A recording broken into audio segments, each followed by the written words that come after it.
নমস্কাৰ দাদাবু বন্ধুসকল, আপোনালোকলৈ নতুন বছৰ মকৰ সংক্ৰান্তিৰ আন্তৰিক শুভকামনা থাকিল। বহুত দিন ভিডিঅ' দিব পৰা নাছিলোঁ, আপোনালোকে বেয়া পাইছে চাগে, চাবও পৰা নাই। আজি মই নতুন ভিডিঅ' আপলোড কৰিছোঁ। চাব নেপালী কাৰী খাহী মাংস কম সময়ৰ ভিতৰত কেনেকৈ ৰান্ধিব পাৰি স্বাদিষ্টকৈ। আহক ভিডিঅ'খন চাওঁ। ধন্যবাদ। নমস্কাৰ। ছাগলীৰ ছাল থকা মাংস কম সময়ৰ ভিতৰত কেনেকৈ বনাব পাৰোঁ আহকচোন ভিডিঅ'খন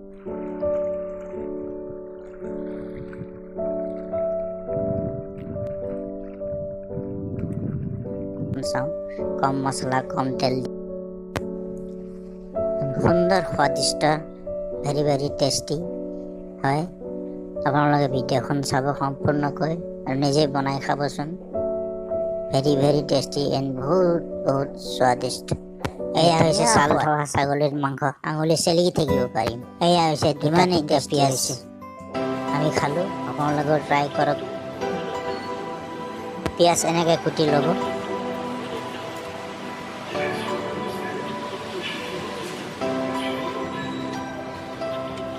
এয়া হৈছে আদা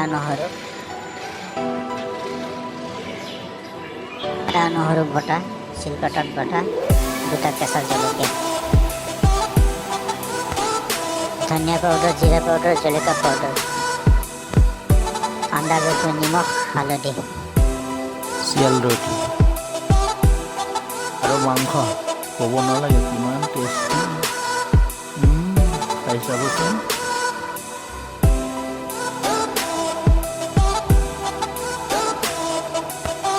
কুকাৰত মিঠাতেল দিয়া হ'ল, গোটা পিঁয়াজ ৰংচঙীয়া হোৱাকৈ ভাজি ল'ব। এই তেলটোতে অকণমান হালধি দি দিব।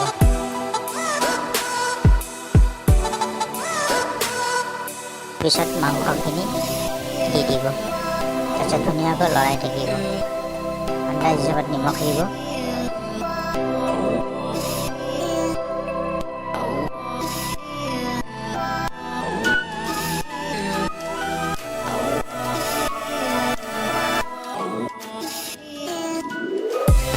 ধুনীয়াকৈ ভাজি গৈ থাকিব মাংসটো। বহুত সোৱাদ হয়। আন্দাজ হিচাপত নিমখ দিব। জলকীয়া কিমান খায় সেই হিচাপত দিব।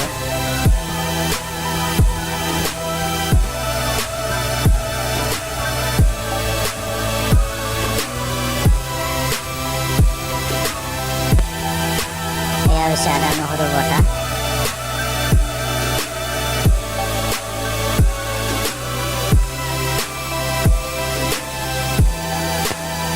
মাংসত দি পেলাই ধুনীয়াকৈ ভাজি ল'ব।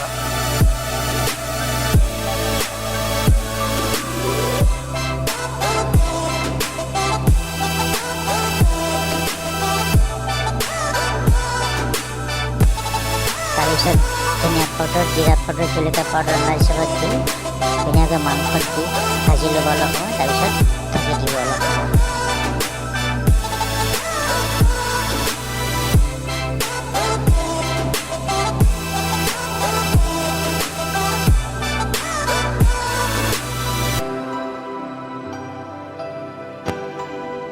ভাজাৰ পিছত ঢাকি দিব অলপ সময়।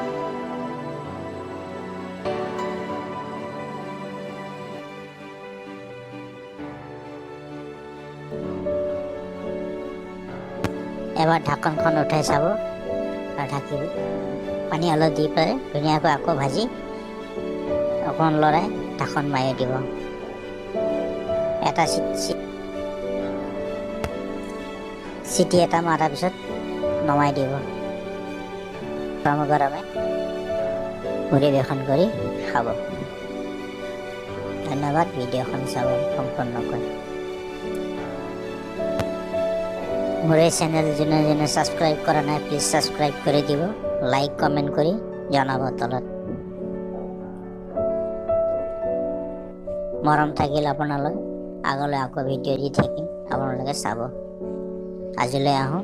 নমস্কাৰ। মোৰ মৰমৰ বাইদেউ আৰু ভতিজী ছোৱালী। মোৰ বাইদেৱে ঘৰতে পোহা ছাগলী, হাঁহ, কুকুৰা, খাহী, গৰু, ভেড়া বাইদেউৰ ঘৰ মই তালৈ গৈছিলোঁ বাইদেউৰ ঘৰত বাইদেৱে মোক এই মাংস বনাই খুৱাইছিলে মই শিকিলোঁ বাইদেউৰ পৰা ধুনীয়া খাই বহুত টেষ্টি পালোঁ খাই